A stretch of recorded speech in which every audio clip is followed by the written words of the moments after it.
नमस्ते प्रणाम दोस्तों। तो हम लोग चल रहे हैं, बहुत प्यारा सोहर गीत सुना है आप लोगों का, पति पत्नी का नोकझोंक सोहर गीत। तो आप लोग जरूर सुनिए, लाइक शेयर सब्सक्राइब करिए, कमेंट में जरूर बताइए कैसा लागल। और नए हैं तो हमारे चैनल को आप लोग सब्सक्राइब जरूर करिए और ज्यादा से ज्यादा शेयर करिए। फुल आवाज करके सुनिए तो गीत का आनंद मिलेगा आप लोगों को। तो चलिए सुनाते हैं। पिया जी चले हैं बाजरिया धनिया रज कर धनिया रज कर हो पिया हमरे गुन गुनवा के साध गुन गुनवालाइया गुन गुनवालाइया हो पिया हमरे गुनवा के साध गुन गुनवालाइया गुन गुनवालाइया हो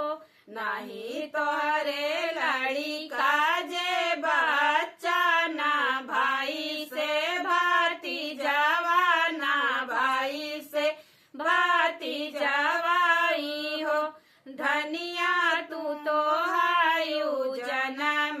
से बाजिन गुन गुनवा कायु कर भी गुन गुनवा कायु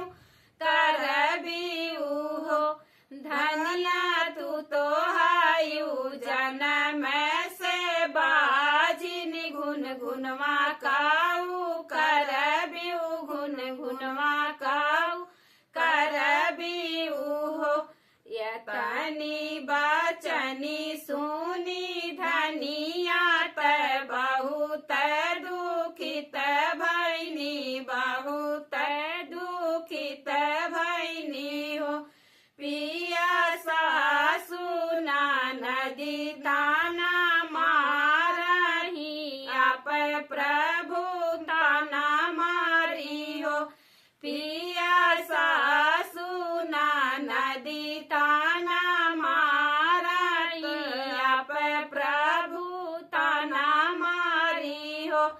आग्रही नाग्रह के कहाँ रहालिए बेगे आवा हालिए बेगे आवाई हो मोर कहाँ रहाली बेगे डोलिया फनावा नहीं हरे पाहू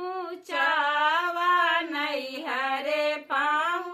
चावाई हो कहरा चंदन डलिया फनावा नहीं हरे पाहू चावा नहीं हरे पाहू चावाई हो एक बना गईली दूसरे बना तीसरे नहीं हरे पहुँची तीसरे नहीं हरे पहुँची हो बहिनी ठाड़ भाई माई के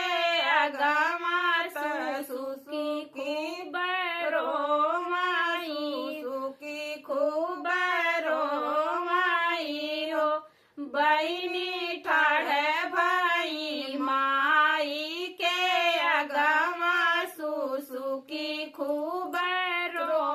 मैं सुसुकी खूब रो माई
बेटी उगत के सूरज मनावा होरिल तोहरे होइया होरिल तोहरे होइया हो बेटी उगत के सूरज मनावा होरिल तोहरे होइया होरिल तोहरे होइया हो 8 महीना नौ के बीतत 8 महीनावा के बीतत नावा एक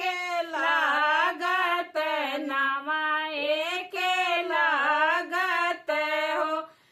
बहिनी जनम लिहन सुंदर लाल नावा महलिया उठ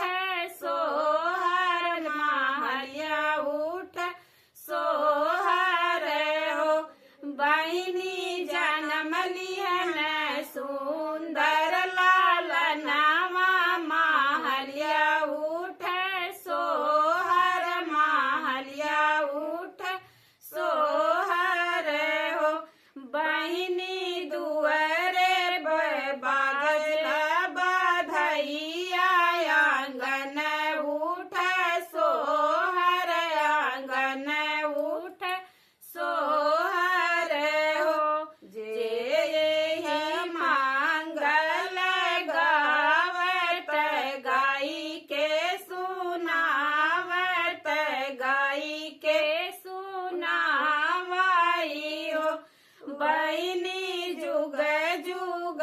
बढ़ आई बात अमर रहे लालन अमर रहे लालन हो बहिनी जुग जुग